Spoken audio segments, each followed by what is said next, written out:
Okay, we're actually talking about a very interesting set of, and important set of questions today around climate change and how to tackle the consequences. I think it's fair to say that we can't really discuss the future of our economies, the future of political economy, without addressing this fundamental issue. Many of the questions that we've talked about to date having to do with social inclusion, dissemination of I think it is on. Issues that we've talked about today about social inclusion, the dissemination of new technologies throughout society, creating a stronger middle class. All of those are fundamental issues to our social and political existence as we have underlined. But climate change is really a risk that we face existentially. So it's like that's a set of issues that go to the heart of our continued physical existence, our physical environment that's at stake, and not the social and political environment. At some level, it might seem like these issues are the issues around climate change can be viewed as quite distinct to the issues that we've talked about. But in my remarks, I'm going to suggest that many of the new approaches to restructuring the economy that we've talked about are actually also very similar to the kinds of approaches that seem to promise the most in terms of how we tackle climate change, both with regard to mitigation and adaptation. But let me start again with just a couple of charts which I think show a couple of important things. One is really what has happened over the last 10 years is something that's quite dramatic with regard to the cost of renewable sources of power, particularly solar and wind, but also electric batteries. More recently, the picture that you have on your left essentially show you what has happened to the price of coal and wind relative to the price of fossil fuel-powered energy. And you can see that there's now actually, it has been a crossover. Renewable sources of power now have become so cheap.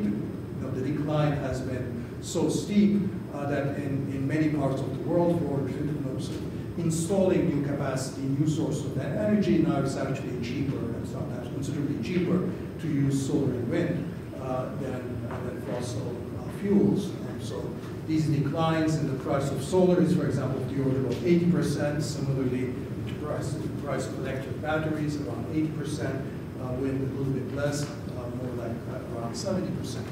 And you can see on the right side is sort of the flip side of this. So what has enabled this is a very dramatic increase in our capacity to produce renewable power. So that's the yellow chart is the actual additions to solar capacity around the world.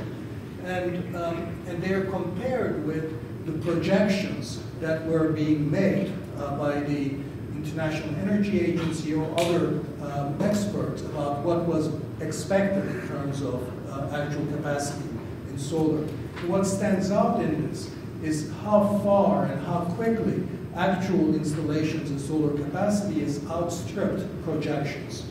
And so this dramatic transformation in the cheapness of renewable power is really was quite unexpected, and is really sort of one of the brightest lights that has happened in what is otherwise a very challenging area where we're still clearly on track to exceed global temperatures about 1.5 degrees Celsius, which is what most climate scientists consider to be safe, and with all the consequences in terms of extreme weather events, rise in sea level, loss of biodiversity, which are really going to be felt very unevenly around the world still extremely important cost that we're facing. Now, the second and last picture I'm going to show you goes to sort of, the one country that I think is by far the most responsible for what has happened in this revolution in the price and the cost of renewables, and that's China. In this picture, you see the additions in renewable capacity in China compared to the European Union, United States, and India. And while there has been some pickup, certainly after the IRA, which I'll get back to in the US under the Biden administration, it's still the case that the addition in solar capacity in China has far outstripped anything that was happening in the advanced countries. And it's China, by and large, that is responsible in this expansion of capacity and therefore decline in cost. And of course, there's a technological story behind this, which is that basically the expansion of capacity has brought down cost, not simply because of the supply effect, but also because of learning. That there's a clear learning curve cost in solar, which is that as you double capacity, cost of producing falls approximately by 20%. So the dynamic is the more you produce, the more costs go down, the larger the market therefore is, the cheaper it is, but then sort of crowds in more investment at the same time. Now, so that's really the bright spot in this arena. So one of the key points that I'm going to make in my remarks is that this dramatic transformation in renewable technologies and decline in the cost of renewables has been the product of industrial policies, green industrial policies, the design of which has taken a form that's very similar to the design of the types of industrial policies or productive development policies or technologically more inclusive policies that we've discussed earlier in this course with regard to very different kinds of objectives, with regard to creating good jobs, with regard to creating more labor-friendly technologies, closing the gap between the technological vanguard and the rearguard, and so forth. Okay. So the bottom line is going to be that what seems to work in practice here in the climate change arena is very similar to the kinds of productivist or industrial policies that we focused on in the rest of the course, so that there is a kind of a consistent story, a consistent theme that's emerging, even though the nature of the problem here is very different. So let me step back here, and before I discuss the nature of these green industrial policies and what China has done and what some other countries also have done, let me step back and ask sort of a broader set of questions. If we're starting from a blank slate, if we just think on the basis of first principles, what are the problems that are raised by climate change, and what kinds of policies would be required, what kind of approaches would be required to remedy them? I think if you ask economists and many others who think about this from a policy standpoint, you ask, so what would be a comprehensive approach to target and to tackle climate change? I think what you would get is essentially a three-pronged approach. Three sets of remedies targeting somewhat distinct but related set of issues. The first has to do with the fact that at the core of the problem is a kind of a greenhouse gas externality, GHG externality, which is that anybody that emits and puts carbon, other greenhouse gases in the atmosphere, is contributing to the stock of greenhouse gases in the atmosphere, but typically is not paying any cost for it, is not paying any price for those emissions. So there's a fundamental externality, negative externality. And the first prong would have to be to essentially change the incentive so that emitters pay something closer to the true social cost of the emissions that they produce. Okay? So the first prong of the approach would be to raise effectively the global price of greenhouse gas emissions. And this could be done in a variety of ways. The most direct way would be to tax greenhouse gas emissions, or sort of nearly equivalent to, you could imagine, a kind of a cap and trade system, which is where you essentially put a global cap on total emissions, but then you allow emitters, countries or firms to essentially trade their emission allocations with each other with the objective that essentially the most emissions take place where it is cheapest to actually to cut those emissions, right? So in principle, a global tax on carbon would be equivalent to a global cap and trade system. And the point of this sort of first leg or the first prong of the approach would be to get the producers and consumers to internalize the external, the global environmental or climatic cost, global warming cost of emitting greenhouse gases. This has to be complemented with two other measures, two other sets of measures. The second set of measures have to do with incentivizing new technologies and new innovations that will reduce the cost of renewables, the cost of green industries, and to facilitate innovation to promote decarbonization of the industry. The point of this is to get the kind of R&D and innovation that is required to put us on a greener growth path. Now, why is a global tax, why is increasing the price of greenhouse gases or carbon emissions on its own not enough? It's not enough because innovation generates learning spillovers. That is when, as in the case of solar or wind, as you start installing these, you learn how to travel down your cost. But it's not only the initial investor or the firms that are making the investment that learn, it's also their information neighbors, others who actually watch, who can poach the managers or the workers, or can actually learn from what is being done. So because the process of innovation, research and development creates knowledge externalities, knowledge spillovers, in this case positive ones, it's an activity you would want to subsidize, you would want to encourage. So subsidies or other supports for renewable and green technologies has to be sort of this second leg or the second prong of the action. Third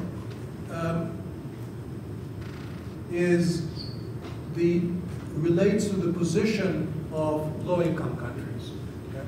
Now, low-income countries historically have not contributed much to the stock of carbon in the atmosphere because they were poor, they weren't producing a lot of industrial stuff, so they were not emitting. But in terms of the flow of emissions today, developing countries are actually a big player. So even if you exclude China, which is a big emitter, nearly, or in fact, slightly above 50% of the global emissions today come from developing countries. Okay, so if you want to do something about reducing emissions, developing countries have to be a part of this as well. The trouble is twofold there. One is that developing countries, first, as I said, they did not contribute to the problem in the first place. And secondly, they actually don't have access to kind of financial resources or access to financial markets that other rich countries have to undertake the needed investments in the green transition. Okay? So both on fairness grounds, in other words, if you're going to ask developing countries, low-income countries, to solve a problem that industrial economies created in the first place, and for efficiency grounds, which is that you want developing countries to invest in mitigation and adaptation, but their cost of capital is much higher, and therefore their access to finance for this is much more scarce. Therefore, the third prong of this approach has to be supporting the developing countries in this process, both financially, that is, generating the financial transfer to developing countries that they require for investing in measures that are similar to those that the advanced countries or China are undertaking, and to invest in adaptation measures, because climate change is already with us. Even under the best of scenarios, they will face extreme weather events, and they need to climate-proof their urban environments and so forth, invest in biodiversity and so forth. And they need access to the kinds of technology that advanced countries and rich countries are much more likely to invest. So the flow of financial and technological transfers to low-income countries seems to me to be the key third prong in this. So to summarize the three prongs of an ideal approach, what would be one, raising the global price of carbon, subsidizing innovation in the green direction, and ensuring there are adequate technological and financial transfers to low-income countries. So that's by way of, if we step back from the complications of the real world, from political and other obstacles, I think a comprehensive approach to climate change would have to have a combination of these three elements. So the next question is where do we stand on this? How does our current context, how does our current set of policies look compared to that ideal framework? I mean, the first thing that we should notice is that all three of those elements that I sketched out require significant amount of global cooperation, right? Because obviously we need the approach to carbon pricing has to be global. Innovation support should be global. We don't care where the innovation comes from in particular. The goal is to tackle climate change. And obviously, engineering the transfers from rich to poor countries requires global cooperation as well. But in practice, even though there's been endless talk, endless meetings, and lots of stuff, the real sort of actual global cooperation has remained very low. And globally, the current approach to climate change essentially rests on voluntary national contributions in terms of voluntary statements of net zero emission pledges, so that countries essentially are voluntarily announced that by year 2050 or by year 2060 that they're going to make their economies net zero in terms of emissions. And those are voluntary, and the instruments are left essentially to their choice. What that means is that in terms of now going through our three desiderata, our three prongs, so in terms of global cooperation on sort of raising the price of carbon globally, we've actually had no global agreement, no global progress whatsoever. Okay? However, what is interesting is that there have been a lot of national, subnational, or in the case of the European Union, regional efforts at various versions of carbon taxation or cap and trade systems. Of course, the best known of that is the European Union's emission trading system, ETS, which is a regional, Europe-wide cap-and-trade system. Now, there's an interesting discussion to be had as to why is it that, given that dealing with carbon change, dealing with climate change is a global public good, why would a region or a country and individual subnational units, whether it is Quebec or California, actually have instituted cap-and-trade regimes, given that in principle they are paying the cost through higher prices of carbon, but they don't get any of the benefits because global warming and the consequences are determined purely by what happens at the global level, by the global average. This is a question that I'm going to come back to because it's important to understand how, in fact, the provision of global public goods can sometimes be privatized to incentivize smaller actors, national or subnational actors, to act also in ways that benefit the global good, and that's an issue that we might come back to in our discussion on global governance next week.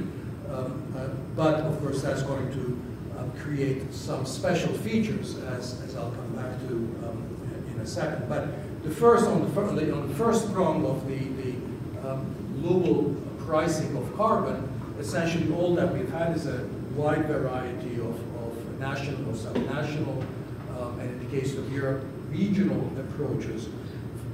Furthermore, typically the price that you get for carbon in these regional or subnational, national approaches tends to be quite low.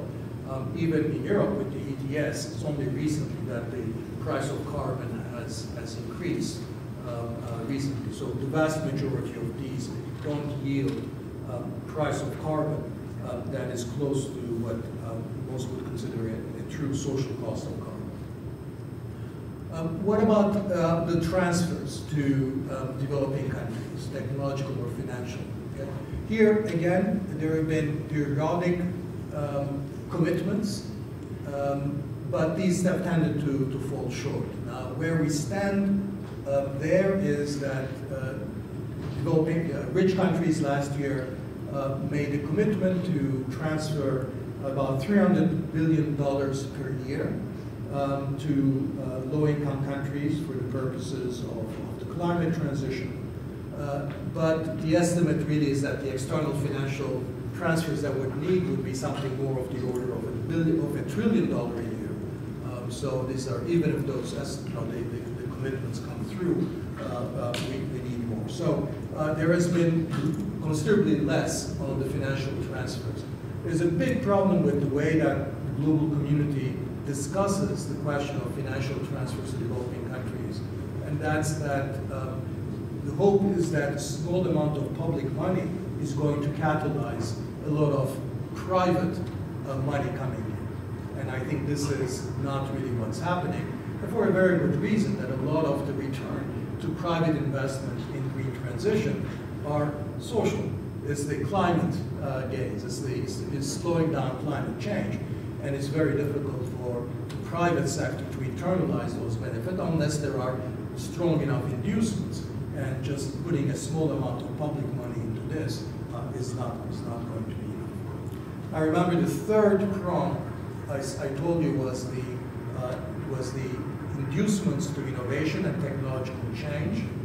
And this is actually where we've had significant progress. Remember what I started out with was this very sharp reduction in the cost of renewables. Well, that has been the result of significant green industrial policies, investment in innovation and new technologies. So this is in fact where we have seen the greatest contribution. With the proviso that compared to that ideal sketch that I gave you, where there would be some kind of global support or global subsidization of new technological innovation, these efforts have been national, and in large part actually China. Okay? And I'll come back to that in a second. So the paradox here is that while fighting climate change is the paradigmatic case of a global public good, requiring significant amount of global collaboration and coordination, very little of the achievements to date have really come through global cooperation, so namely sort of this, the industrial policies that have been followed at the national level, and then secondarily, I think, these sort of patchwork of cap and trade regimes that are designed with global considerations in mind. So we've had a hodgepodge of unilateral, uncoordinated national actions, and these have been motivated often by goals that complement or go beyond climate objectives, whether it might be competitiveness or playing sort of a different geopolitical role, whether it's promoting jobs or innovation or gaining diplomatic advantage or so forth. In fact, having those side goals is important because without those side goals, it's hard to see why countries would actually engage in policies that are largely global public goods. So let me spend a couple of minutes on sort of delving a little bit deeper into what I said is the brightest spot here, which is the renewables success story that has been driven by Chinese industrial policies. So I think the gains have been largely in solar, in wind, in batteries, electric vehicles, and that has really produced a kind of a new optimism on whether we might actually make a certain degree of progress here. And I think that there's a real sense that our best bet for winning the race against catastrophic climate change may in fact lie with the large-scale deployment of these low-carbon technologies, which these policies are promoting.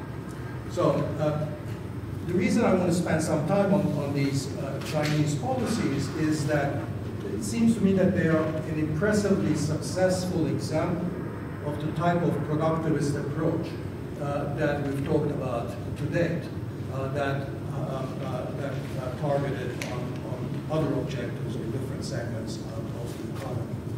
So there were key features of Chinese green industrial policies that align with our discussion to date on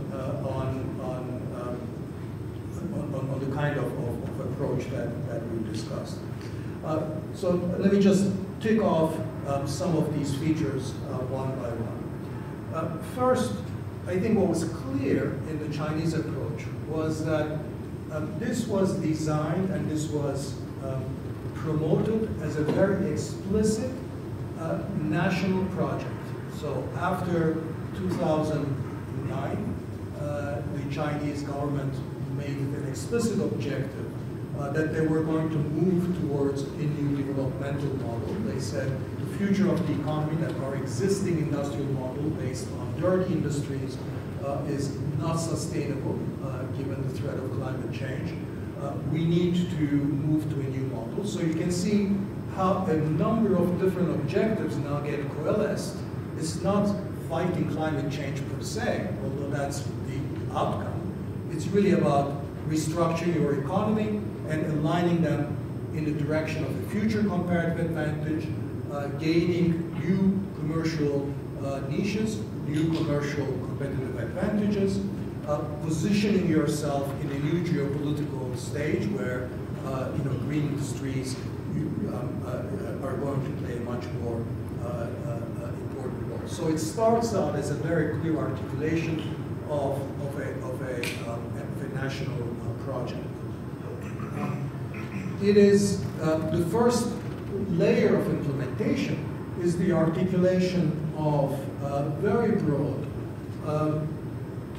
but also provisional quantitative targets of what is it that you want to achieve. So some concrete sense of what your goal is. And they are provisional in the sense that given the uncertainty, inherent uncertainty of the technology here, that you cannot make very concrete commitments. But you're setting some objectives that you will have a chance to iterate over. So this might be, full replacement of the internal combustion engine with electric vehicles by a certain date, or it could mean sort of phasing out fossil fuel operated power plants by a particular date. So you set clear objectives. The second or the next layer, the next feature, is an explicitly experimental approach.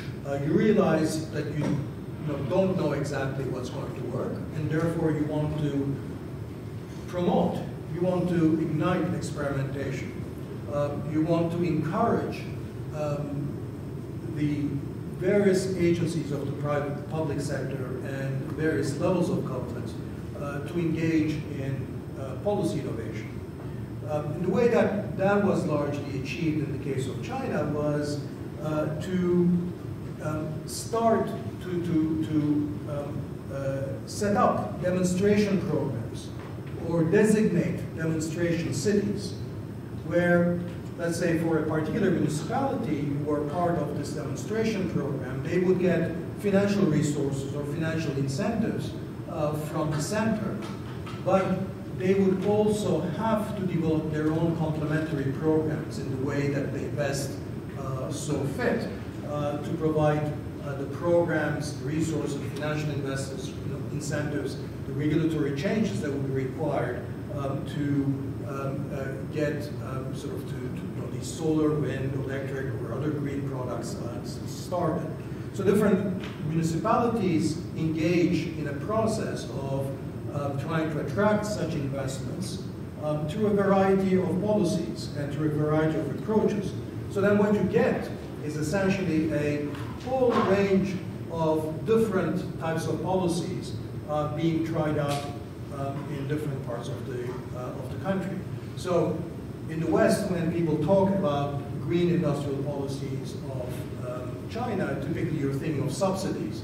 And it's true that subsidies played quite a strong role, but subsidies were only part of this.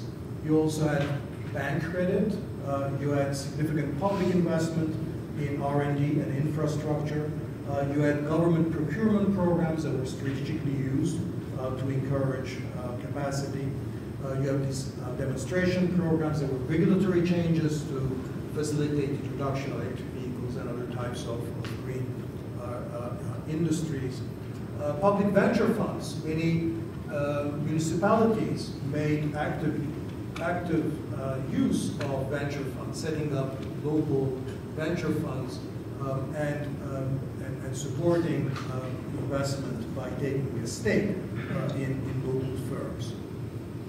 So what that results in practice, and that's sort of the next feature that I want to take, is a very close collaboration with business, both with business and other levels of government. So the whole Chinese system of industrial policy is a set of collaborations with local authorities as well as collaboration at each one of these levels of government with business. And so you get mutually supportive and often, of course, also competing roles of different municipalities. The competition comes from the fact that often different municipalities are competing for the same firms, for the same types of investments. Okay. Next feature, the importance of feedback loops, right? Because the whole approach is premised on the uncertainty, both with regard to the course of technology, with regard to the efficacy of different types of policies. You need to have feedback loops. You need to be able to figure out what's working and what's not. You need to be able to learn about what's happening, okay?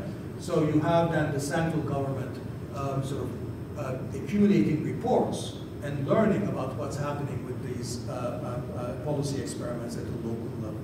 And then, of course, the last stage is the stage of iteration and revision. So on the basis of what you learn, you iterate, you revise, you consolidate industry whenever it's needed, because one consequence of this competition among different municipalities or different subnational actors is sometimes you're going to get excess capacity, and therefore consolidating the industry and starting to penalize investment is often part of this process. And then you revise your initial targets on the basis of what you've learned. And so that's so then you can have the progress continue. Now, sort of I'm idealizing this because it's sort of it's useful to describe all of these. You'll see the strong links with what Chuck Sable in his book describes as sort of experimentalist governance, although he doesn't do it in the context of China's green industrial policies, but you see many of these same elements in the context of these green industrial policies. And you'll see many of the same elements that we've emphasized in our earlier discussion when we talked about technological transformation and productive change to promote inclusive growth earlier in the course. So all of that about China then raises sort of the natural question. Maybe China can do this, or maybe other East Asian countries can do this, but can others also, in particular, can democracies work like this? Can they sort of also do this kind of a thing? Now, you'll note that in everything that I've described about what China did in this area, there was nothing that was particular to autocracies or authoritarian regimes. There's no particular reason that that any one of these features could not also be carried out in a democratic regime. In fact, sort of many of the features of the experimentalist governance that Chuck Sable describes are rooted in observations on how DARPA, or the ARPA regime in the United States, works in the context of promoting high technology. So many of these features of trying to spur new technologies in areas where there's a significant amount of uncertainty by this iterative process of collaboration and soft conditionality is a feature of the ARPA or the DARPA system in the United States. So it's not necessarily something that's purely a feature of autocracies. So I don't think it's fair to say that sort of what made the system work in the Chinese case that it was the product of top-down authoritarianism. It was more the ability of the state to act as what Liz Thurban and her co-authors call collaborative catalyst, the ability of the state at different levels of governments to work as collaborative catalyst. Now, in the US, as I said, I think there's an example of this in different domains. In high technology, of course, I have the DARPA-ARPA framework is a clear example.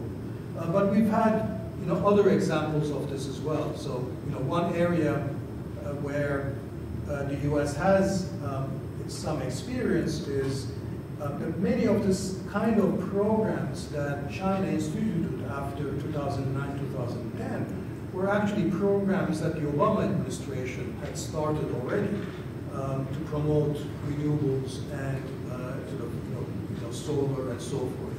In fact, I think in an earlier session we talked about Solyndra, which was one of the first American firms that invested in solar technology, and which Obama at the time was with a big loan from the Department of Energy. That was a part of a portfolio of loans that the Department of Energy gave up to promote renewables at the time. And Solyndra ended up being, ended up bankrupting itself because it turns out that it had, banked on, bet on, silicon prices remaining very high, so it had to try to develop a technology in solar panels that was based on some, a copper compound rather than silicon. And then when silicon prices actually fell, then this technology was not viable, then it ended up failing. And that turned out to be a big headache for the administration at the time, because it looked like the criticism of the critics of industrial policy had come to fruition, that you can't pick winners, and Solyndra ended up being a clear example of that. Now, sort of the fact, however, is that Solyndra was not the only firm that had been supported. Many others did quite well. Tesla, of course, was a beneficiary of a similar size loan from another Department of Energy program. But the problem here was that the approach had been marketed as a kind of, not as a, this is our, kind of venture fund approach, venture capital approach. Some will fail, some will gain, but the overall gains will be more than enough to offset the losses. But essentially the administration had gone, and the Obama administration had gone and put on a flag on Solyndra, as this is our company, this is going to be our flagship. And then, of course, when it failed, it looked like the whole approach had failed. Had the public messaging on this been different, and selling the narrative around such programs more as a kind of, we're trying to do in the public sphere, a venture capital approach, a venture approach, where we're betting on new technologies, we realize not all of them will succeed, and indeed some of them, like Tesla, will hit it very big, that this might have ended up quite differently. And perhaps the US approach might have built on that. Instead, these programs faded out until President Biden, and it was China that took the flag and went on subsidizing and promoting green industries. The other thing, of course, that often was different in China was that, as in the case of the explicit venture capital approach, when local public venture firms in China would actually take stakes in these firms, which meant that when they did well, it was the local government that would actually make a lot of money as well. So imagine if the Department of Energy had actually taken a stake in Tesla at the time, right? And that would have generated a huge amount of resources, which could end up funding a lot more of this program and scaling it up much more. So under the American system, therefore, what ended up was that the government ended up paying the costs of the failures, including all the political costs, but got none of the direct benefits. So I think some of the more explicit risk-sharing aspects of this, I think, could be an important element. Okay. So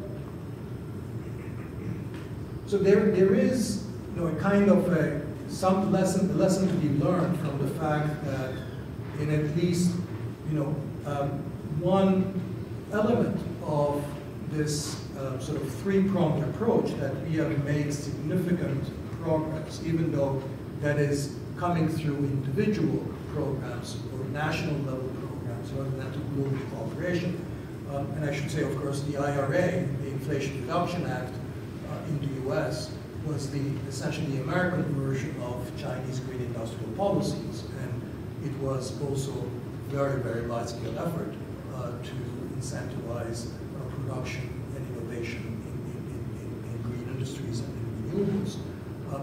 And you can see how programs like this are being shaped in ways that address local or domestic concerns by the way that the IRA was labeled. It wasn't a climate change fight, or it wasn't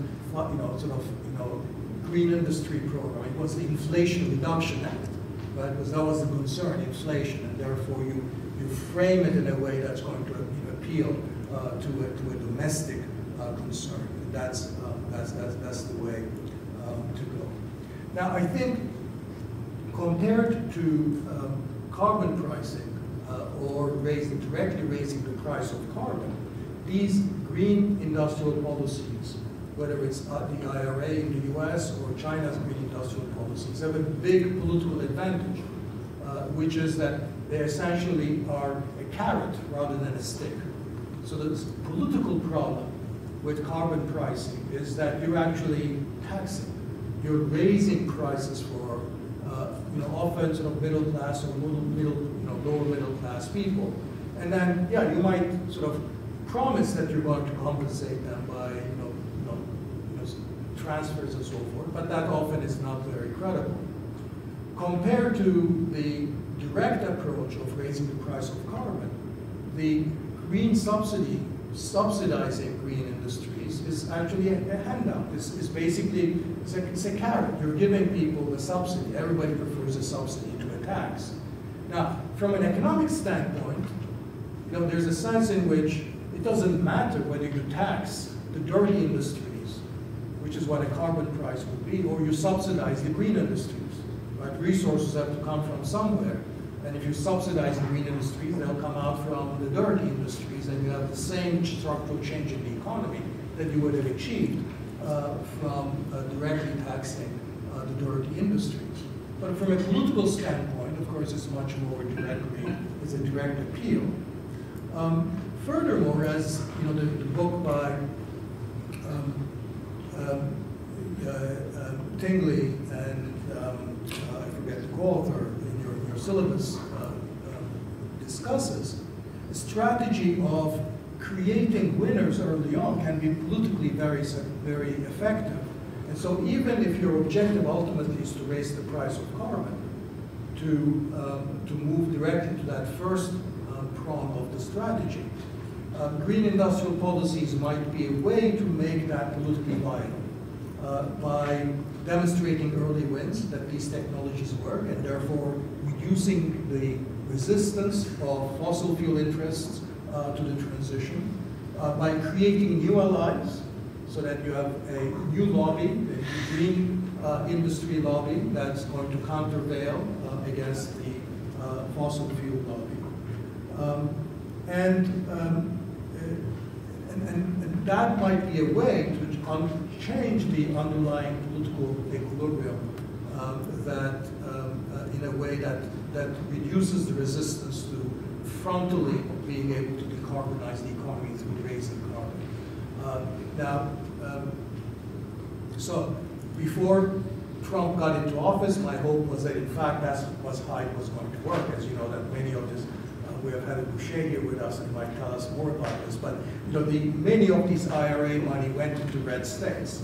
And part of the argument was that we're buying future constituencies for these policies. We're buying, essentially, that was going to create buy-in.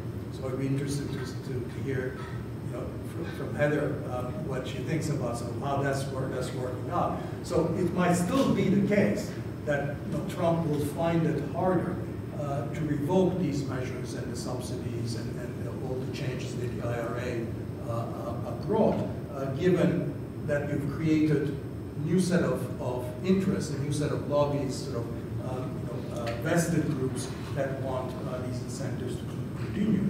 But I think that remains to be seen.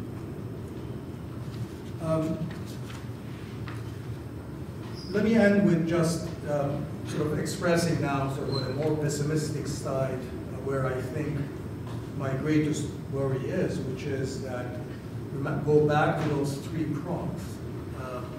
The green innovation, green supports, green industrial policy. I said we're making good progress on that.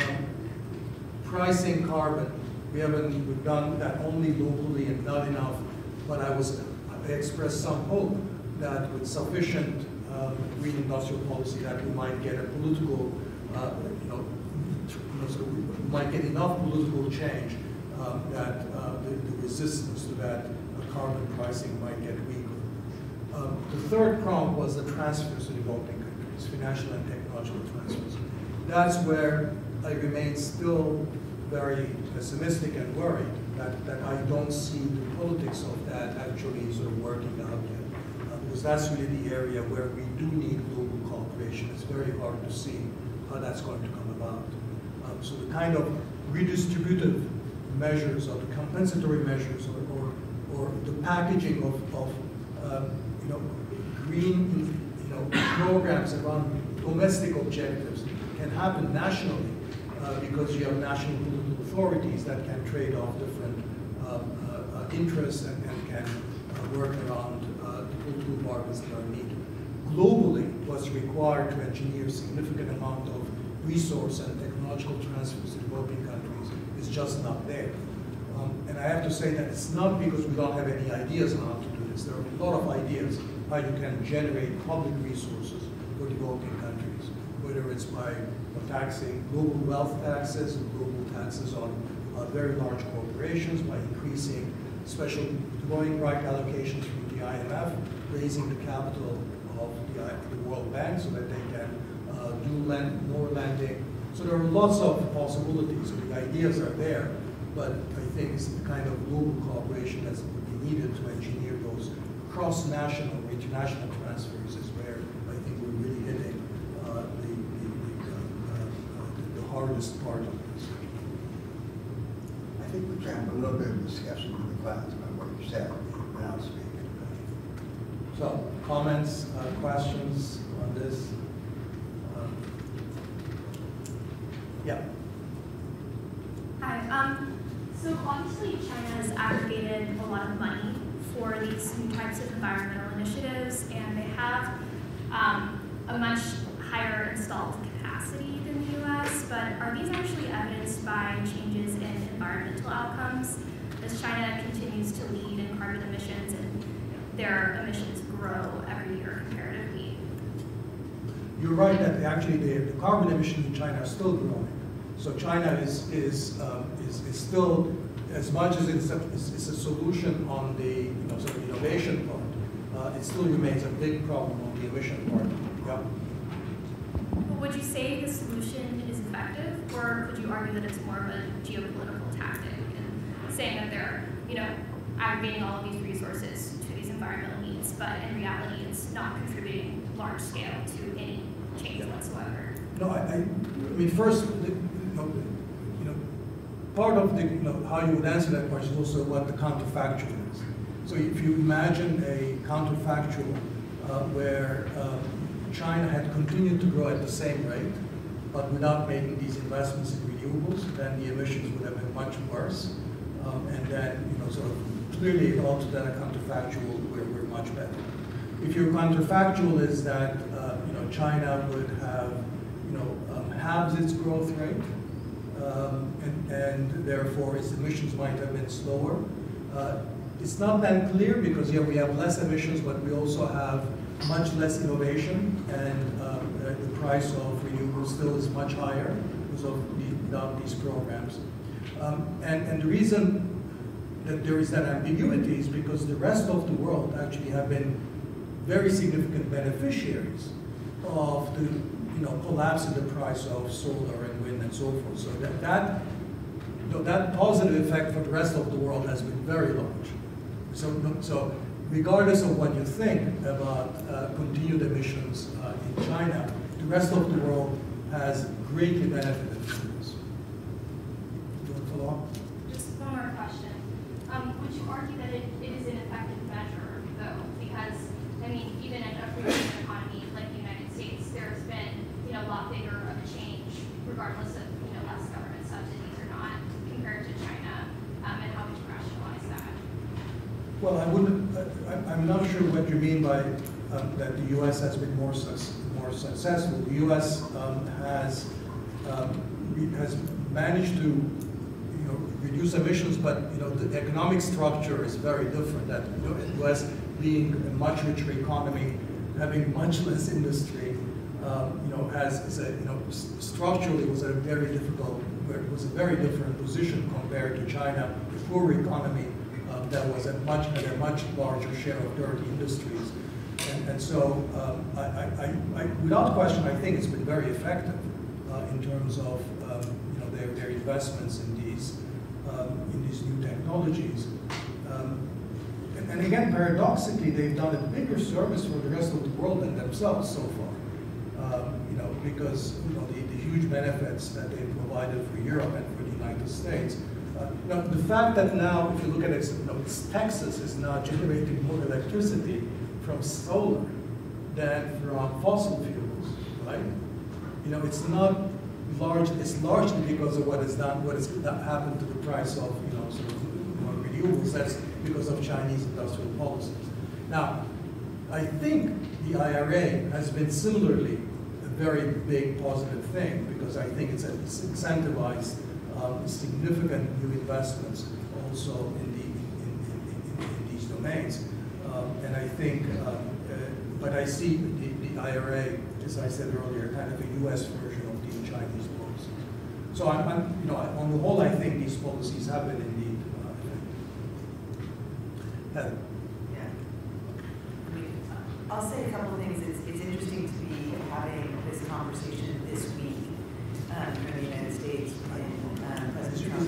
on, I think it is on, right? Yeah, it's on. Yeah. Yeah, it's interesting to be having this conversation this week with President Trump focusing on raising tariffs as his tactic for increasing manufacturing in the United States. And I mean, so there's a couple of things going on. I think you're right that most of the money from the IRA most of the investment of new private firms went to what we would call red places that didn't vote for Joe Biden, and that's like 80% of it. So a non-trivial amount went to those places, and it didn't have the kind of the political outcome that one might simplistically assume that more factories being built would lead to some sort of political benefit. I think part of the problem with that is, and there's two problems. One is the factories were just being built. In most cases, workers hadn't been hired yet, so the real impact on the communities wasn't being seen. Another issue is that nobody required there be a sign put on the side of the factory saying brought to you by the U.S. federal government or brought to you by Joe Biden. And quite frankly, that sounds silly. It also seems so disrespectful of the work that those entrepreneurs and those leaders were doing in those communities. And because they were red places to politicize it, could have actually made it that much harder for that work to be done in those places. And so sometimes you have to think about what's the right policy, and sometimes you have to think about what the political benefit would be. I would argue in my travels around the country that in those places when you had Republican mayors or city councilors that were trying to work across the aisle, the more you could depoliticize it, probably the more successful that would be in that community. So a little bit between a rock and a hard place there if you wanted to think about the politics. But then third, and I think you see it playing out right now, after decades of globalization and higher inequality across the country and places being hollowed out, what is it that people perceive to be the economic theory of the case of what's going to create good jobs? And I think people have for a very long time, you've been using tariffs as a shorthand for industrial policy, and you see that among voters, you see that among economists, you see that across the board. And I think the richness of the discussion in this class is that that's not what industrial policy is. It's one tool in a toolkit. But because we haven't been having that conversation, I think people are left really confused and a lack of clarity. And I think that this week's policy announcements speak to that. So I'd be curious how this will look a few years from now. I think that's a very, very important point, I think, because, tariffs simply increase the profits of a small number of companies that are competing with imports. And there's no guarantee that a company that suddenly, has more cash, will invest, innovate, train more of its workers, or even necessarily produce more. So as I think what Heather was getting at is that if you actually are interested in those things, which is to getting more capacity, more innovation, more investment in the local community, tariffs are extremely sort of ineffective, or the distance between putting on the tariffs and getting those outcomes, you need to sort of go through so many different links in that chain. And what industrial policy, when or the way that we've used the term here, deals with that is to say, look, when we have those goals, whether it's capacity, innovation, jobs, investing in the local community, let's see how we can get those things done through appropriate cooperation and provision of public inputs to what these investors and communities need. Maybe you will need tariffs, but the tariffs are just to complement those measures. They're not a substitute for what needs to be done over there. And I think that's probably the most important sort of criticism of the idea of using tariffs as industrial policy in this part. But Heather, let me ask you something on the political effect of, you said that sort of putting IRA money into the red places did not necessarily pay off in the presidential election. Do you think it has created enough sort of local vested interest in these red places to resist, or at least get some pushback, when Trump talks about revoking the IRA and pulling back all these incentives for green industries? Well, I had a lot of hope for that a few months ago. I think the reality of what we're seeing is somewhat multifaceted. So one thing that happened repeatedly when I was traveling is I would go to places, and this, I mean, it must have happened, a dozen times, where you would do a round table and then somebody would come up to me afterwards and say, we really appreciate the IRA, but they wouldn't say that in front of their colleagues around the table. And to me, that really spoke to the politicization, that they didn't want to say in front of their Republican friends and neighbors and people they had to work with that they liked something that the Democrats had done, it was too toxic. And that meant that, okay, so I was like, I noted that. That's not a study, that's just my own lived experience. And what we see happening now are a lot of news reports that behind the scenes, Republican members of Congress are making the case for their thing in their district, but they are not making a public case for why these policies are important for America or their whole state or writ large. And, there's cover articles. I was actually trying to see what paper was in today because I read a number of them, but there was articles I think it was in the New York Times about Alaska, how they're dealing with it. This is the thing about this very capricious tariff implementation and economic policy that the White House is doing, where it's very personalized. It's very transactional. Yeah. And so I worry that where I had hope, and there was a number of members of Congress who signed a letter in August of 2024 saying these were important. You're seeing folks being unwilling to say that publicly because they're afraid. So I don't know what that does at this point. Should we take one more question or comment before? Yeah. Relating to one of your points. Can you speak up or turn the microphone? Just relating to one of your points, there seems to be at least three advantages you can think of it isn't working. Louder. So what I'm saying is that you can think about at least three advantages China has as a credit country over democracy, right? First of all, it's the question of long term versus short term, which we kind of saw right now is moving into green energies costs a lot of money up front. You only see the dividends a little later. It's a question of whether such policy really corresponds with current election cycles at large. Second, as you said, while countries have an incentive to move to green energies, there's always a sense of creating positive externalities for others, and that's a hard pitch. And even doing that through, as you said, through an IRA system, it's still a hard pitch to convince people of when you need to. And three, it seems that autocratic countries are much less susceptible to lobbying efforts than democratic countries, which is also very important when you want to transition from one energy regime to another. I would push back on all three. I think, especially the last three. I think,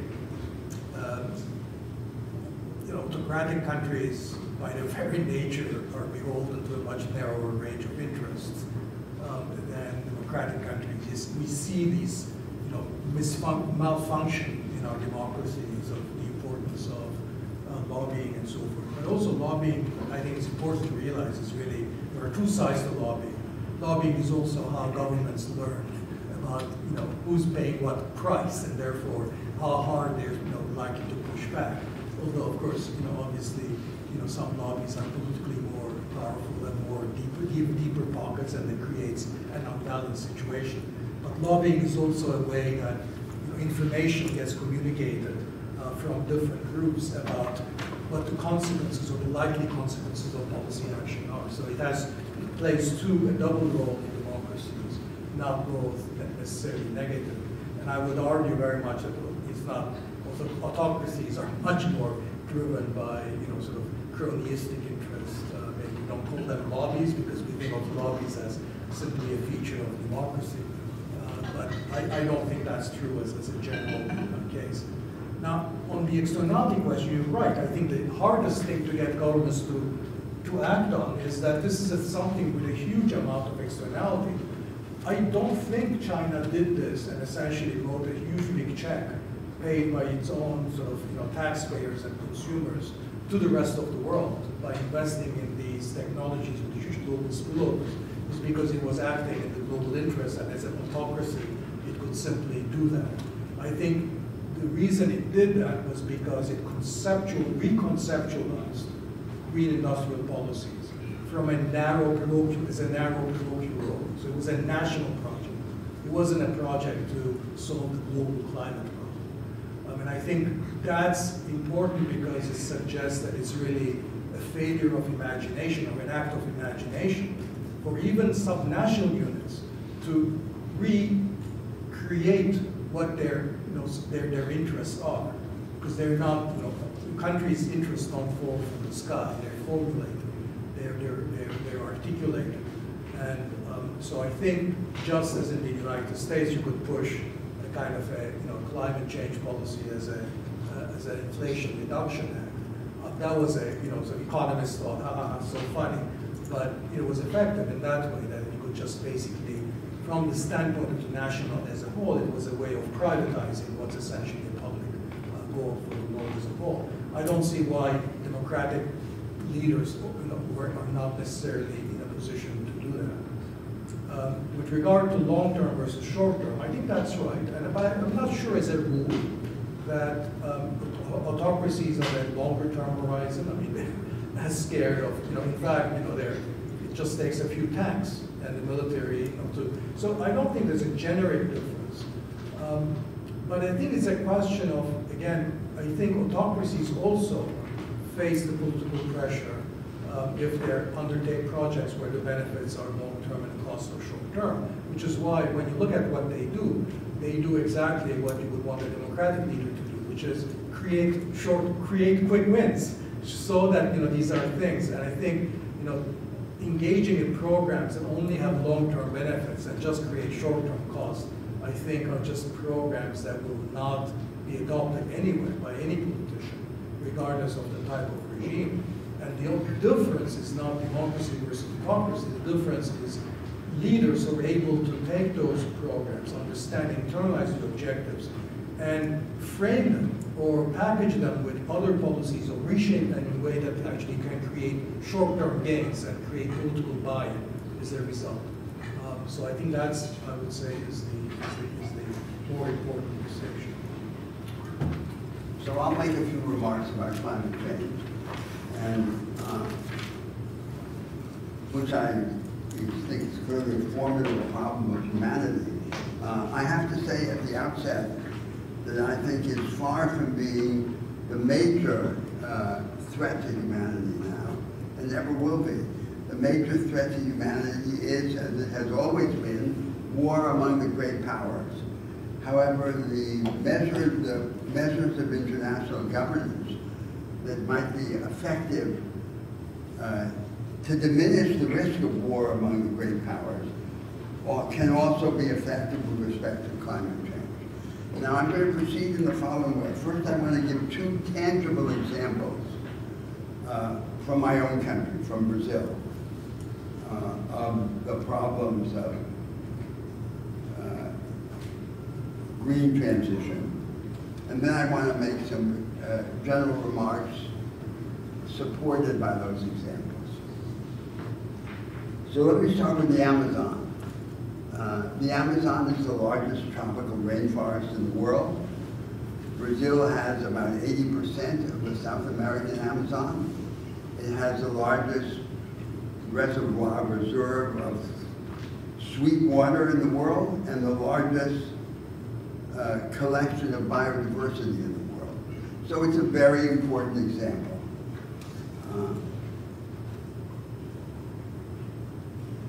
I was involved in this personally when I assumed responsibility for Amazonian policy in the Brazilian government. I was astonished to find that 80% of the land in private hands had no clear legal title. It's total chaos. Total chaos of title of property. No one knew who had what. And of course, in a situation in which no one knows who has what, pillage will always be more attractive than either production or preservation. At the same time, the country was up against a very generalized desire in the world to preserve the Amazon as a kind of park for the benefit of humanity. As if you would say all of the United States west of the Mississippi should be a park, a kind of ecological Disneyland. And that was never going to happen because of 25 or 30 million Brazilians working and living in the Amazon. And if they don't have productive alternatives, they will be driven inevitably to devastation. So in this circumstance, it became clear that the most important thing was the clarification of land title. Now, you know I am a critic of the traditional property regime, but the alternative to it is not a regime of no property. The alternative is the redesign of the property regime. So what happened in Brazil was that up to the beginning of the 1980s, the military government and the then military dictatorship that we had called settlers, small farmers, potential smallholders from the South to occupy the Amazon for reasons of national security, and required that they cut down the forest as part of the condition for giving them land for free. So then we had this mass of squatters with no clear legal title. And ever since then, their children and grandchildren have not succeeded in obtaining legal title. Of course, there are large land grabbers, but that should be no excuse for keeping the majority of the working population of the Amazon in this condition of radical legal insecurity as they are now. So the basis of everything is control of the land, clarification of land title, and on that basis then, economic and ecological zoning, determining what part of the land can be used for what purpose. And without that, nothing else would ever work. So that has to be the priority. And in a way, it became the priority. The government half-heartedly accepted these proposals and implemented them up to a point, but then assigned their implementation to their ideological enemies. Then the next thing is to create a regime of production and of linkages between the urban industrial complex and the green complex, the forest, that would assure that the forest standing up is worth more than the forest cut down. So we have in the cities of the Amazon, like Manaus, a free economic zone and a kind of industrial park, which is composed almost entirely of assembly plants. So they assemble things like cell phones and motorcycles that have absolutely nothing to do with the Amazon. They could be in Hong Kong, or they could be in Southeast China. The only connection that they have with preservation is the negative connection that they keep people in the city, rather than having them go into the jungle. So what do we need? We need almost everything for a regime that would do this. First, we need the appropriate forest technology. It doesn't exist. Almost all the forest technology available in the world evolved to deal with temperate, homogeneous forests and not with heterogeneous tropical forests. Second, we need actual linkages between the forest and these industries in the city. Some of them to deal with things that already exist, like lumber, the lumber industry, the tropical wood, but others for which not even the basic science is available, like the mobilization of the resources of the forest of biodiversity for pharmaceutical purposes, People talk loosely about that, but the truth is that the scientific foundation for this activity doesn't even exist. We would have to attract the interest of the whole world. The world does have a fascination for the Amazon, of which we could take advantage if we abandon our obstacles, our prejudice against involving foreign scientists. But the involvement of foreign scientists doesn't necessarily mean the involvement of foreign capital, and much less of foreign governments. Then, third, we need juridical regimes, legal regimes, to diversify the terms under which the land is used. So it's not just individual property. So there is, for example, community property and so forth. And finally, we need technical innovations, because we need to have technicians over this vast area, larger than Western Europe, and no one in the world knows how to provide technical services to those technicians. So that too has to be invented. So in other words, it's a vast national project. It's much easier said than done. And it is the alternative, and the only alternative, to artisanal, primitive extraction. And a purely extractivist and artisanal industry without scale, without technology, and therefore without a future, which is what by default exists or has existed up to now.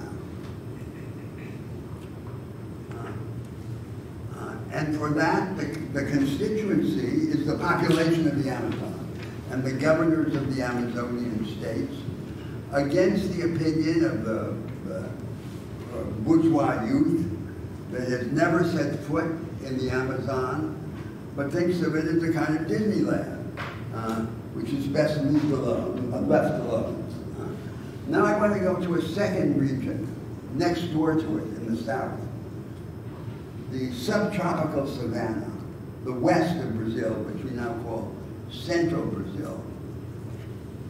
And this is now one of the agricultural dynamos of the world. We have 2.5 harvests a year by comparison to the major other agricultural producers like the United States and Russia, which have 1 harvest a year. And what happens is that the main economic activity now in this subtropical savanna is low-intensity cattle grazing. That's most of the territorial scope of the savanna. And then the other activity is the monoculture of soy. So Brazil is now parallel with the United States as the major agricultural producer and exporter in the world. But to give you an idea of the potential, in the most important agricultural state, the state of Mato Grosso, all the economic activity in the state, all the productive activity, happens in less than 15% of its territory. And what's the rest? The rest is either forested, the residual forest, or is degraded pasture land. So a large part, not only of the central Brazil, but of the whole, but of all Brazil, is now degraded pasture land. In some of the most important or attractive areas along the federal roads and close to the state capitals. So what will we have to do? We would have to recover this degraded pasture land. The techniques, the science of recovery is mastered, and it's relatively cheap. And then transform this recovered pasture land into the physical stage of an alternative agro-pastoral paradigm with diversification of crops, so we wouldn't have just monoculture of soy, intensification of cattle ranching, so more cattle per acre instead of this low-intensity grazing, sustainable forest management, and above all, progressive industrialization of the agro-pastoral products. And then creation of a network of medium-sized towns so we could avoid the contrast between cities that are overflowing with people and land that is empty. So this is, again, a vast national project. It's like a project of reclamation of land in the Netherlands that Goethe describes in Faust. And it's a national project, like the national projects that Danny Roderick described, which absolutely cuts across the distinction between right and left, between disbelievers and the 70 million Protestant evangelicals that we now have in our country, and could be the basis of a productivist national program. Now, what these two instances I just cited are meant to exemplify is a theme that was central in Danny's narrative just now. And the theme is the affinity between productive vanguardism, what we called before the knowledge economy, and especially the inclusive knowledge economy, and initiatives that go in the direction of sustainable production. And so the relation is not just contingent. It's not universal. It doesn't apply to all forms of production, of sustainable production, but it applies to many of them. And what we see recurrently in many of them is that there are alternative strategies. There is typically a parallel or a choice between a low road and a high road. The high road is high productivity and long-term thinking. The low road is low productivity and short-term thinking. So the short-term thinking is the extractivist, primitive idea. The long-term thinking is this transformation of these two very different areas of the country close to each other as the basis for an advanced economic paradigm. If we did this, we could triple the area under cultivation and double our agricultural product without cutting down a single tree. And all by ourselves, we could feed a large part of humanity, given the physical characteristics of the situation I've described. Now let me make two general remarks. The first, about the general situation in the world. Once again, thinking of these two examples I just gave as the background. So, the first remark is that a peculiar feature of the present episode in energy transition is that almost the entire focus of the world is on the constraints, on the framework, and not on the selection and development of the alternative paradigm of energy production. What is it? No one knows for sure. I'm not an expert in this, but I have the impression that it might be something combining, for example, green hydrogen with nuclear energy.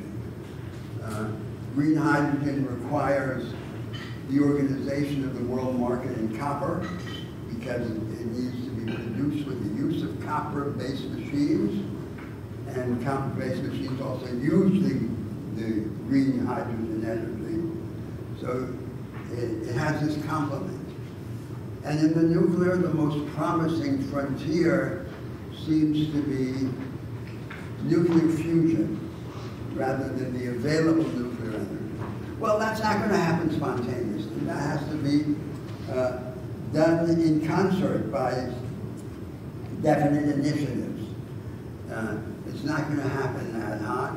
It's not going to happen by simply defining a paradigm of incentives and disincentives to nudge the countries in a particular direction.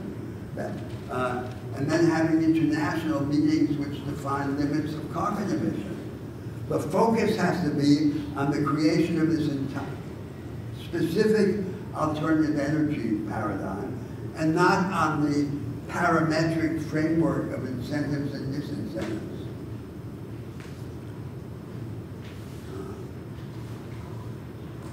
So now we come then to the second general remark I want to make. And the second remark is about the methodological or procedural consequences of this lack, this absence that I just described, the absence of the alternative energy paradigm.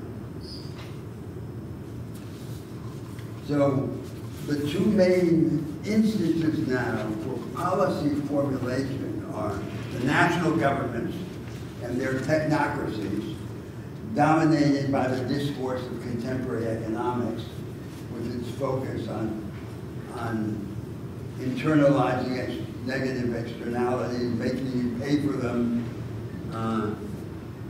and providing nudges, incentives to do things another way, but no definition of the content.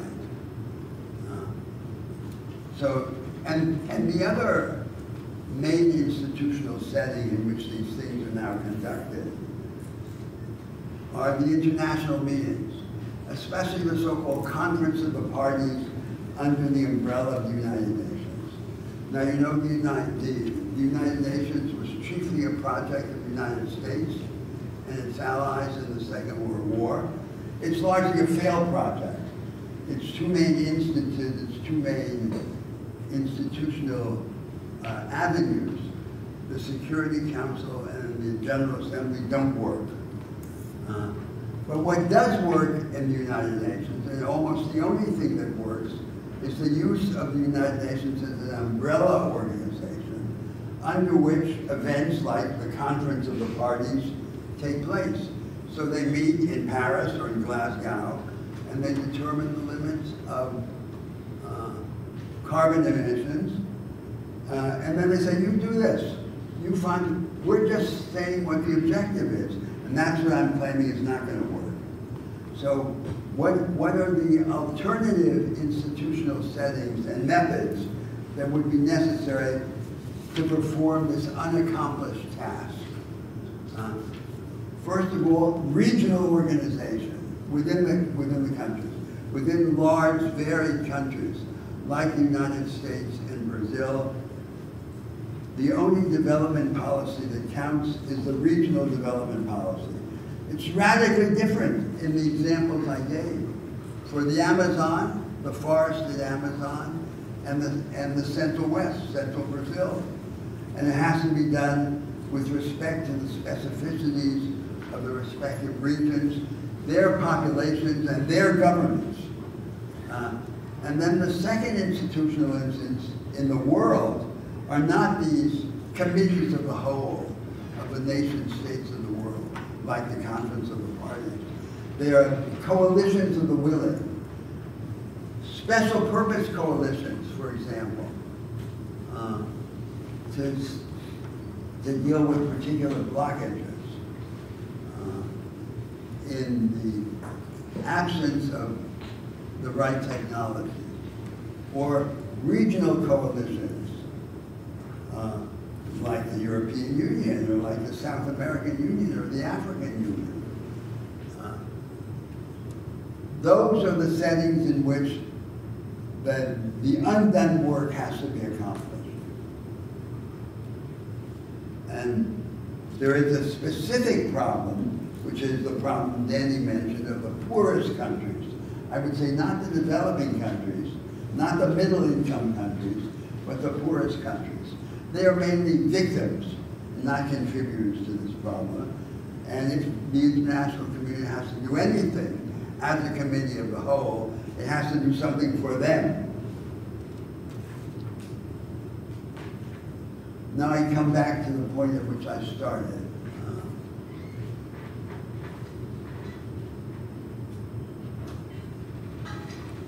In the very long term, the long term of cosmological time, we know that our species, if it's not first rendered extinct by war, will be made extinct by the processes of nature. Our star, the sun, will eventually explode. We'll all be burned alive, and whoever survives will afterwards be frozen. So that's the reality.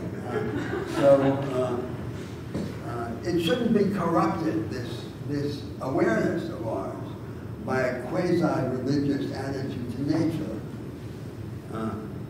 In my country, Brazil, one of the major defects of our whole historical experience has been to have built a model of development based on the divorce between nature and intellect.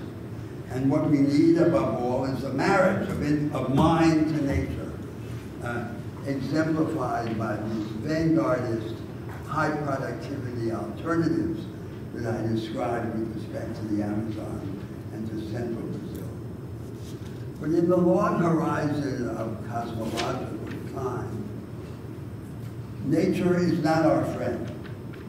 Nature is our enemy, and our task is to frustrate its plan to annihilate us.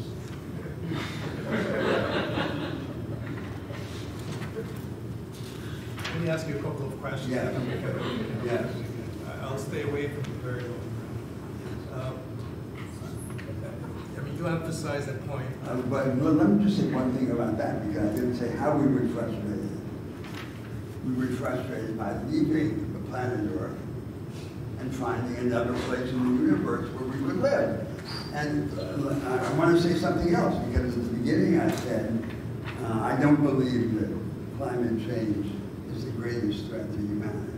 There has never been in the evolution of our species a problem, a technical problem or a natural problem, which humanity has failed to solve. It has never happened. Now, that doesn't mean it can't happen. There's always a first time for everything, but it's never happened. Our problems arise from our passions. The problems that come from the inside, not from nature.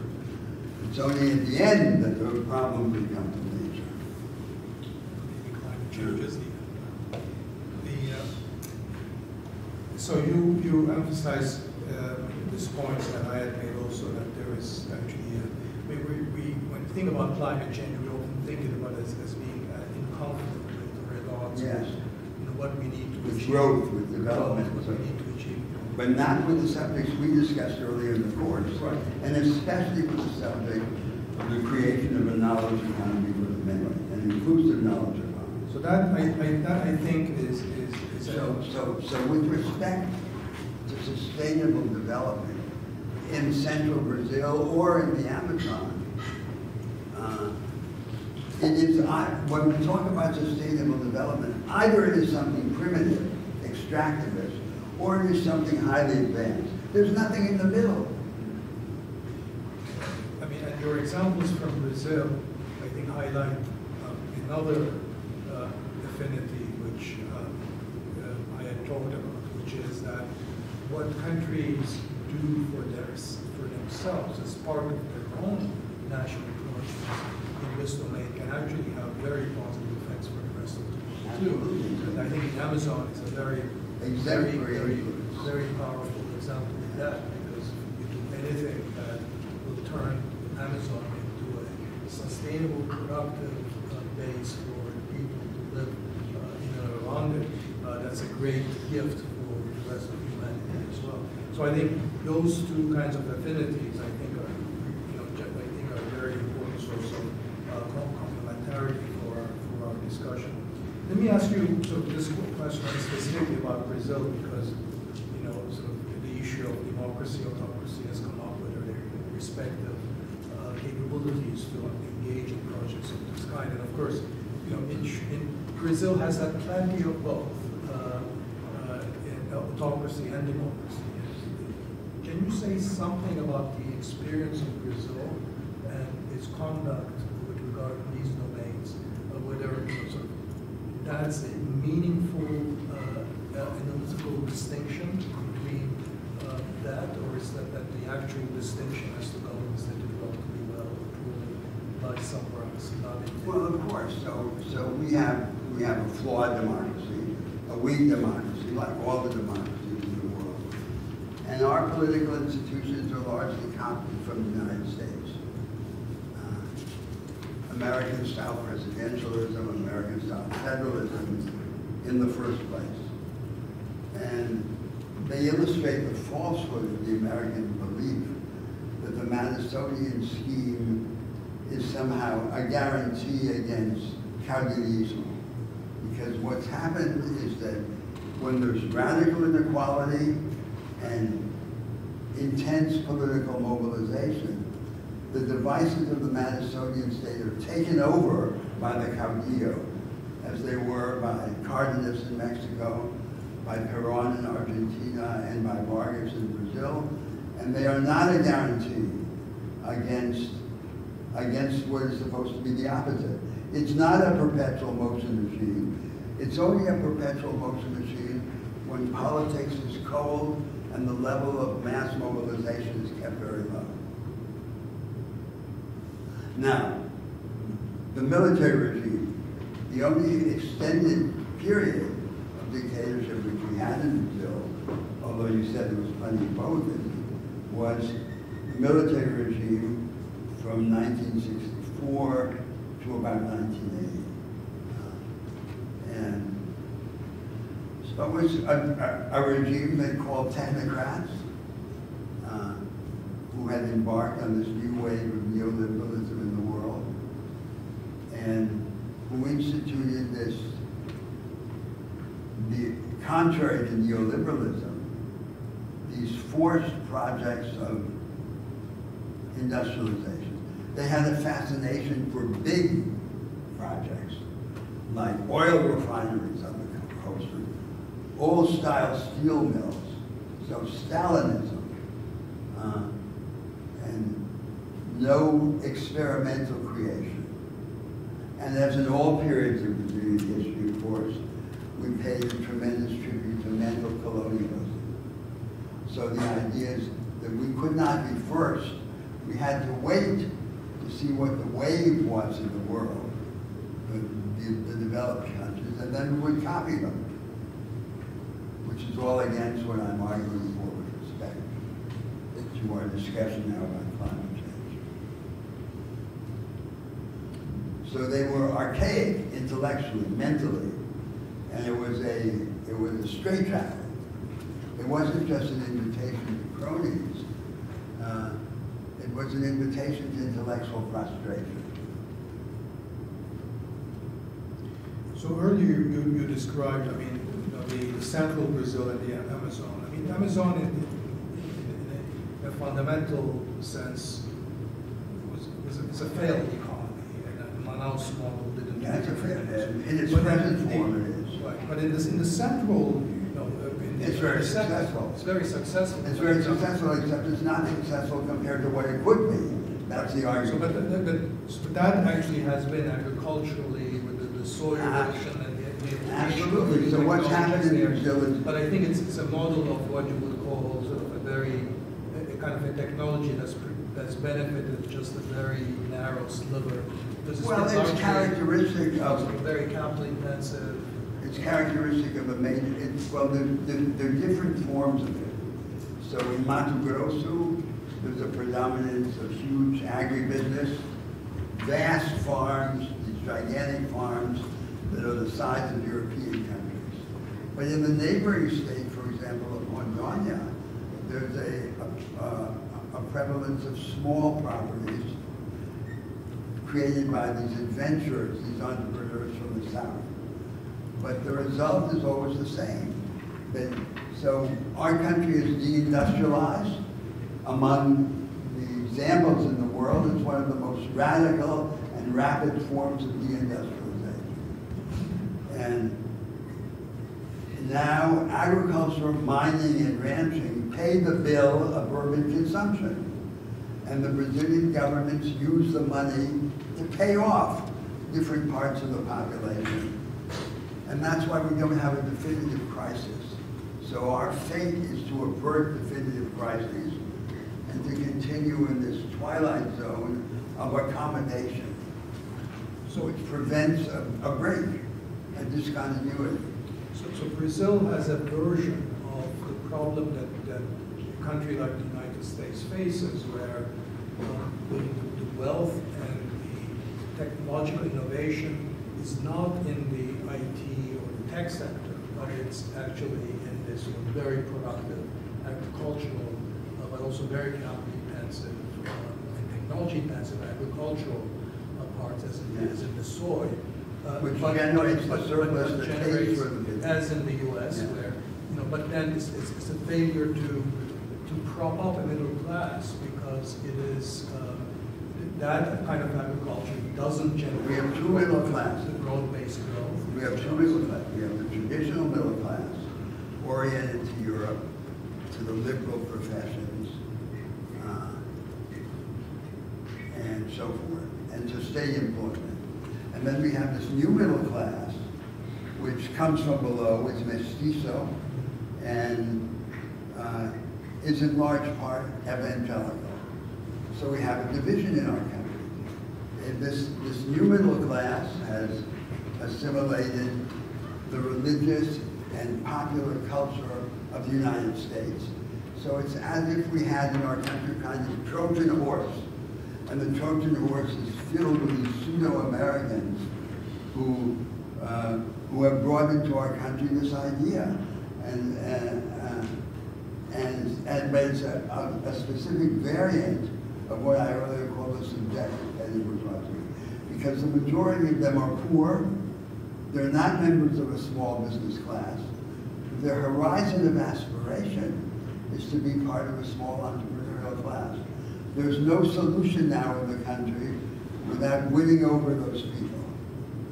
And so that's the political form of this problem.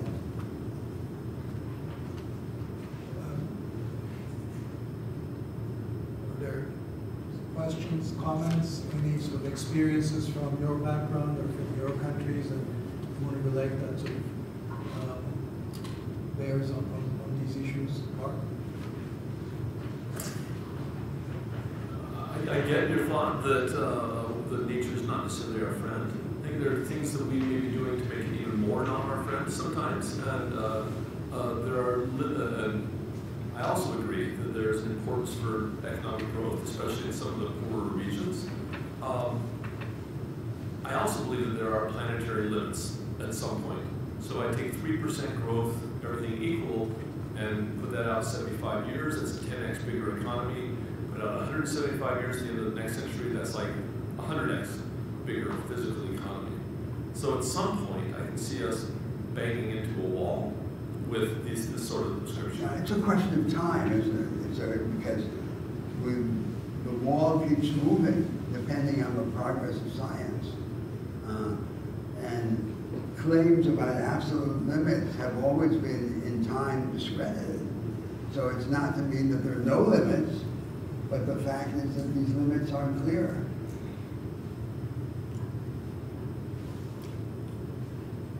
Your interesting mix of optimism, pessimism. I'm just trying to be realistic about this. So, Other comments? I'm sorry. Oh, yeah. Yeah, might as well speak up. So clearly this problem is so complex, and it seems that it's calling for a multi-level governance structure of sorts that really spans a whole array of institutional, jurisdictional levels, from the local, regional, national, supranational, regional, et cetera. And I'm wondering how we should really be thinking about the division of roles and responsibilities across these levels. well, this is up next week, right? Okay, so we'll talk a little bit. No, but that's actually, I wanted to, it's almost as if I'd asked you to, I planted your question, because I wanted to come back to this precisely because also it's a bridge to our discussion next week on globalization, global governance. And I think it's interesting that in some sense the climate change issue puts some of these questions into much starker relief, because the very nature of global climate change is one that is of a global recognize any national borders. It doesn't matter where you're living. In every country, every jurisdiction in the world has in principle the incentive to free ride on other jurisdictions' emission control policies. So the problem is fundamentally global. And then your response might very well be, we're not going to make any progress on this until we all get together and globally agree on joint strategies. Yet I think not in this form that's being used now, what I call the Committee of the Whole, of the Conference of the well, Parties. what you call the Committee of the Whole is an expression of the failure of that approach. Of the failure. Right. But I think, and I heard you say this, and I also tried to say it, is that in some ways, you know, where we are much more likely to make progress is through a much more sort of multi-jurisdictional approach, where in fact you have even at from a very local level. I mean, even at the Amazon is local for Brazil, but it's, of course, it's a huge region. But there are sort of things that even subnational units can do and will have the incentive to do, because it relates to their own productive transformation, it relates to their own agendas. That also serves that. But they require a narrower venue than these.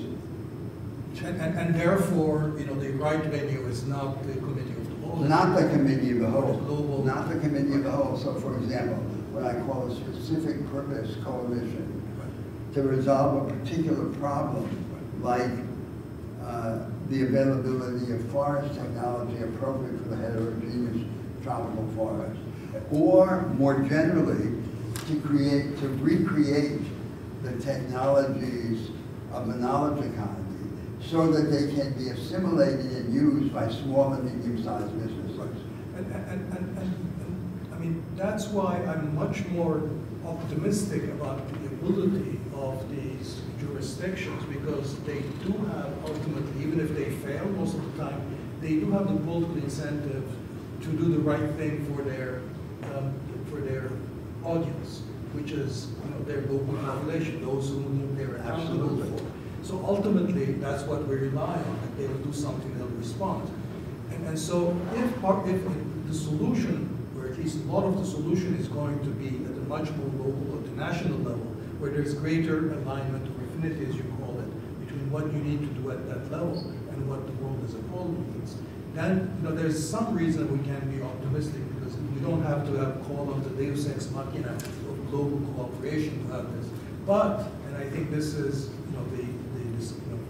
frustrating, and I think you also said that, the one area where this approach is not going to get closer to a solution is what you do with the low-income countries, where there is a fundamental lack of access to finance and lack of access to technology that cannot be locally generated. Absolutely, they have to be and that's where you need the kind of global cooperation that even without Trump, even before Trump, we're not about to get. And so that's where you need the Committee of the Whole. That's yes. So that's really the area where there's global governance is needed. That seems to be where it's needed. Yes. Now, global government, the normal form of global governance are these coalitions. Yeah. They're not everyone, because otherwise we have just a simulacrum of like the General Assembly, in which you have pseudo-states together with real states, or else the Security Council paralyzed by giving the veto to the 5 punitive victims of a war that ended 8 years ago. So that's actually a great place to end, because it's a very good bridge to what we'll talk about next week in terms of how do we need to think about the role of globalization, global economic institutions, global governance in creating the kind of inclusive and prosperous, sustainable societies all around the world, and what is the nature of the governance that's going forward. I think that the most important theme in the conversation today was this theme of the affinity between what's sustainable and what's vanguardist. That sustainability is on the side of vanguardism. you next week.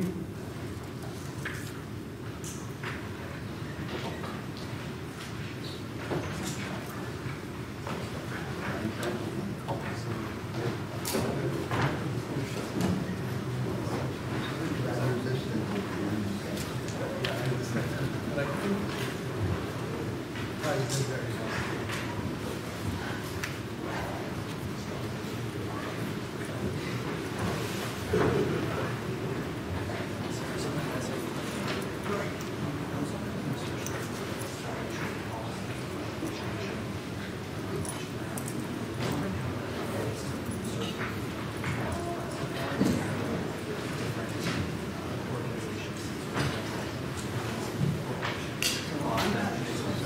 I'm not against the framework that says that we have to have a supporting. So the main defect that's it's all focused on inside cap and trade. It's not dealing with the central problem. What's the opportunity? Shady marketing who found the opening. He says, there's no name in man out of